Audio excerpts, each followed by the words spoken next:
नमस्कार दोस्तों, आप सभी में विराजमान परमपिता परमात्मा को मेरा नमस्कार। अभी वर्तमान समय में अफगानिस्तान में तालिबानियों ने नर्क बना दिया है। तालिबानी जो आतंकवादी हैं, इन्होंने इसे नर्क बना दिया है। इसके लिए वहाँ के लोगों की मानसिकता वो भी जिम्मेदार है। और कहा जाता है कि इस जो अफगानिस्तान की आज की जो स्थिति है, इसके लिए गांधारी का श्राप भी जिम्मेदार है। ये दंत कथा है इसके पीछे। तो क्या है ये दंत कथा, इसमें कितना सत्य है, जानने के लिए देखते रहिए पूरा वीडियो। तो दोस्तों, आज जिसे हम अफगानिस्तान कहते हैं, प्राचीन समय में इसे कहा जाता था गांधार। और जो गांधारी थी, धृतराष्ट्र की पत्नी, वो इसी गांधार नरेश की पुत्री थी। तो गांधारी का विवाह धृतराष्ट्र के साथ निश्चित किया गया। विवाह पूर्ण हुआ। विवाह के पश्चात गांधारी के पिता, उसके भाई सभी अफगान हस्तिनापुर में आए हैं, अतिथि बने हैं। तो भीष्म को ज्ञात हुआ कि गांधारी टेक्निकली एक विधवा है, क्योंकि गांधारी में एक दोस्त था, कुंडली में दोस्त था। उसके निवारण के लिए उसका विवाह एक बकरे से किया गया था, जिसको बाद में हलाल कर दिया गया था। एक सामान्य विधि होती है। लेकिन इसके बारे में भीष्म को कुछ भी नहीं बताया गया था। तो भीष्म को एहसास हुआ कि उन्हें धोखा दिया गया है। तो भीष्म ने इसका बदला लेने का निश्चय किया।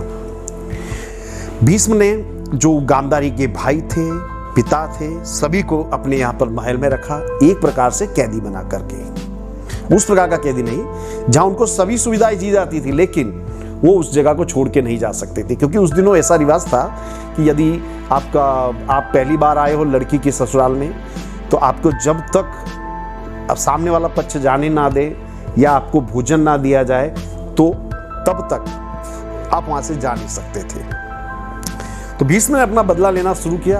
भीष्म ने धीरे धीरे जो भोजन की मात्रा थी उसको घटाना शुरू किया। धीरे धीरे जो भोजन था एक निवाले में बदल गया। सभी जितने भी जो गांधारी के भाई और पति थे और भाई और पिता थे, उन्हें मात्र मुट्ठी भर खाना दिया जाता। धीरे धीरे उसकी गांधारी के सारे भाई और पिता हड्डियों के ढांचे में बदल गए। तो गांधारी के पिता को एहसास हो गया कि इस योजना का कि उनके साथ क्या किया जा रहा है, लेकिन वो वहां से जा नहीं सकते थे।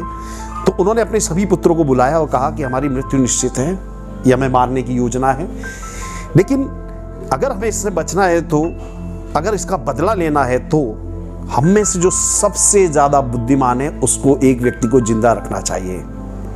तो हम सभी अपना भोजन उस व्यक्ति को देंगे, खुद भूखे रहेंगे, चाहे मौत क्यों ना आ जाए। तो गांधारी के सारे भाई और पिता अपना सारा भोजन शकुनी को देते थे, क्योंकि शकुनी उन सब में सबसे ज्यादा कुटिल और बुद्धिमान था। शकुनी जिंदा रहा। कहा जाता है कि गांधारी जब शकुनी के भाई मरते तो उसके पिता ने कहा कि इनके तू अंगों को खा, लीवर, किडनी, हृदय को खा के जिंदा रहे, ताकि तू बदला ले सके।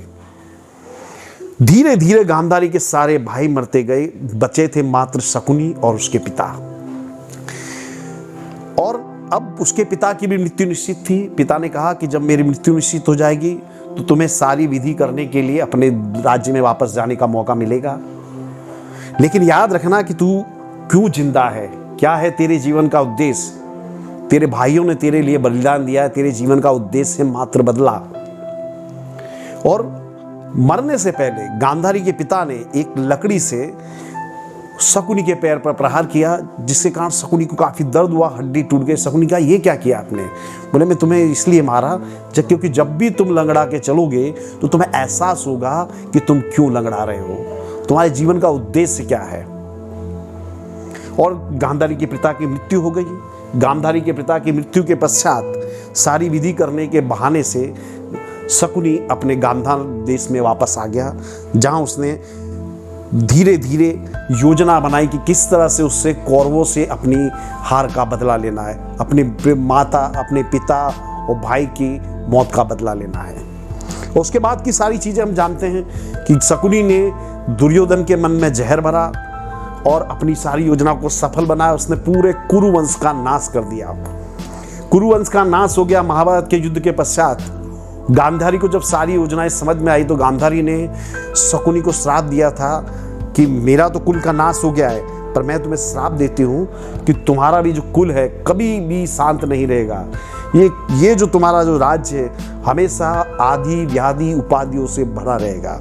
कहा जाता है कि इसके पीछे वो श्राप जिम्मेदार है। इसमें कितनी हकीकत है ये ईश्वर जाने, लेकिन जो अफगानिस्तान की जो घटना है उससे हम भारतीय लोग बहुत कुछ सीख सकते हैं।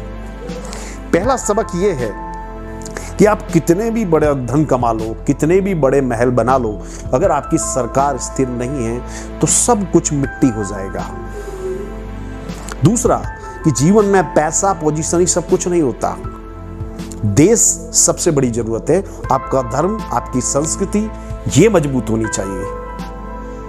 तीसरा धर्म, भगवान श्री कृष्ण ने भी कहा था कि दूसरे का धर्म जो है वो निष्कृष्ट होता है, व्यक्ति को अपने धर्म को कभी नहीं छोड़ना चाहिए। धर्म का अर्थ यहाँ पे होता है कर्तव्य। तो हम लोगों को अपने कर्तव्य का ध्यान रखना चाहिए, हमें इस चीज़ का एहसास होना चाहिए कि क्या हमारे लिए श्रेयस्कर है।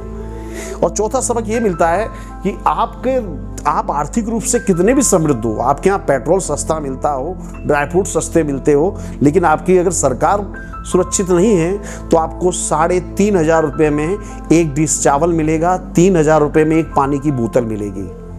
तो फैसला आपके हाथ में है। हम जो हिंदुस्तानी हैं, हमारी सबसे बड़ी समस्या ये रही है कि हमने इतिहास से कुछ भी नहीं सीखा, और इतिहास बहुत बड़ा क्रूर शिक्षक होता है। जो इतिहास से नहीं सीखता, इतिहास उसको बड़ी सजा देता है, और हमारे साथ ये अक्सर होता हुआ आया है। लेकिन मैं देख रहा हूँ कि अभी भी हम लोग नहीं समझ पा रहे हैं, पर मैं आशा करता हूँ कि अब बहुत से लोगों की आंखें खुल गई हैं, जो हकीकत को देख पा रहे हैं, वो समझ पा रहे हैं कि भविष्य के लिए उनको क्या करना है, अपनी धर्म संस्कृति के लिए उनको क्या निर्णय लेने हैं। जय श्री कृष्ण, धन्यवाद।